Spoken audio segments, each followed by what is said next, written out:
Students in the Kansas City, Kansas School District won't be returning to class for at least the first several weeks of the new school year. Students will return to school virtually with online learning. The KCK School Board voted tonight to honor Kansas Governor Laura Kelly's executive order to delay the start of school until September 9th. No in-person classes will be offered for the first 9 weeks of the 2020-2021 school year. Tomorrow morning, the Kansas Board of Education will consider Kelly's reopening plan for the rest of the state.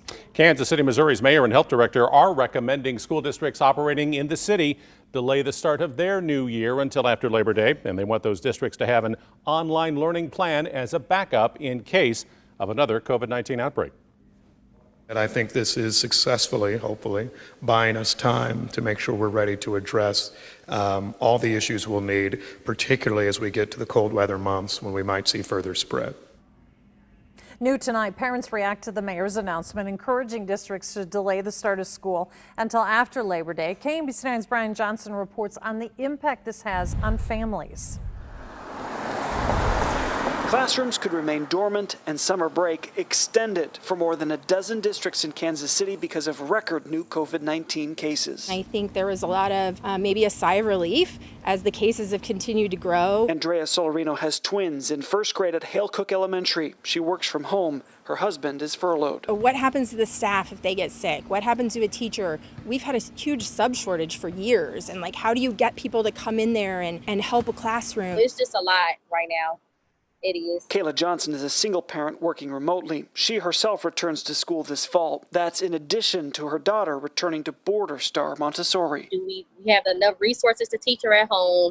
Are the schools going to give us the equipment to use to get her ready for first grade? Will my job allow me to be home till Labor Day? There's a lot of questions, and many feel districts shouldn't rush. How can we put a time limit on something like this? It's been March 12th. Not that I know the date, Brian, but I know the date. Still, after 4 months at home, there's value to in-person classes. It's more so just trying to get back socializing with other kids. Flexibility is really going to be key here.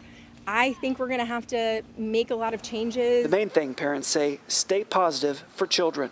In Kansas City, Brian Johnson, KMBC 9 News. Dr. Rex Archer says the risk of infection increases with age. He's encouraging districts to look at online courses and social distancing for high school students, with younger children returning for in-person learning sooner. Now, final decisions on the opening of school will be up to those districts. KMBC 9 News counted 19 districts on the Missouri side that have announced back-to-school plans, with most returning to class before Labor Day. The mayor made some recommendations today.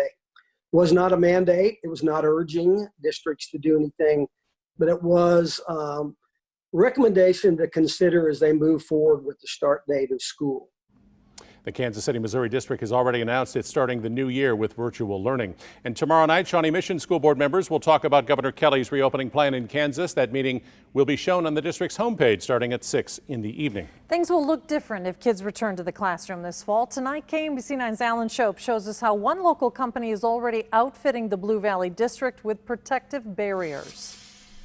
There's not a one-size-fits-all that all school districts are taking. This is what many kids returning to school in the Blue Valley District next year will see plenty of: a personal desk barrier. Protects both the student and the teacher. Trevor says there will be hanging barriers in hallways, cafeterias, and open common areas. Drop-down barriers that actually suspend from the ceiling. Sanitation stations, the countertop, or a wall mount. Even reception area barriers at office entrances, all directed at keeping students, staff, and parents safe when they enter the Blue Valley School.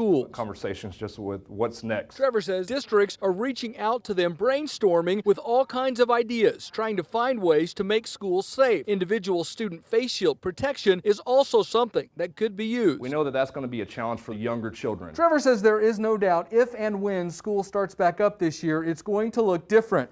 He says in many cases, some teachers will even have to wear these. So any type of special education, that could create some barriers and challenges of just communication to students. Trevor says all these new products will cost districts upwards of $100,000. He adds daily cleanings will also be something districts will have to consider. In North Kansas City, Alan Shope, KMBC 9 News. Every school in the Blue Valley District currently has the hanging barriers installed. The district is in the process of figuring out how many of the personal desk protectors they'll need this year.